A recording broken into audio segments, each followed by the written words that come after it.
আইপিএলে প্রথম ম্যাচে কলকাতাকে হারিয়ে শুরুটা ভালো করেছিল মুম্বই। দ্বিতীয় ম্যাচে মুখ থুবড়ে পড়ল তাদের ব্যাটিং। দিল্লির বিরুদ্ধে শনিবারের ম্যাচে প্রথমে ব্যাট করে 162/6 তুলল তাদের। সূর্যকুমার যাদব রুখে দাঁড়িয়ে অর্ধশতরান না করলে আরও খারাপ হতো মুম্বইয়ের অবস্থা। অসুস্থ থাকায় এদিন হার্দিক পান্ড্য খেলতে পারছেন না, তার জায়গায় নেতৃত্ব দেন সূর্য। দিল্লির অধিনায়ক অক্ষর পটেল টসে জিতে প্রথমে বল করার সিদ্ধান্ত নেন। কলকাতার বিরুদ্ধে রান পেয়েছিলেন রোহিত শর্মা এবং রায়ান রিকেলটন। এদিন প্রোটিয়া রিকেলটন ব্যর্থ। খুঁড়িয়ে খুঁড়িয়ে 11 বলে 9 রান করে ফিরে যান। একই ওভারে ফেরেন তিলক বর্মাও। তৃতীয় ওভারে জোড়া ধাক্কা দিয়ে মুম্বইকে চাপে ফেলে দেন মুকেশ কুমার। সেখান থেকে হাল ধরেন রোহিত এবং সূর্যকুমার। তৃতীয় উইকেটে 53 রানের জুটি গড়েন তারা। রোহিত বেশ আগ্রাসী খেলছিলেন, ধীরে ধীরে অর্ধশতরানের দিকে এগিয়ে যাচ্ছিলেন।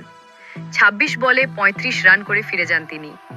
মেরেছেন 5টি 4 এবং একটি 6-এর পর শেরফানে রাদারফোর্ডও টিকতে পারেননি।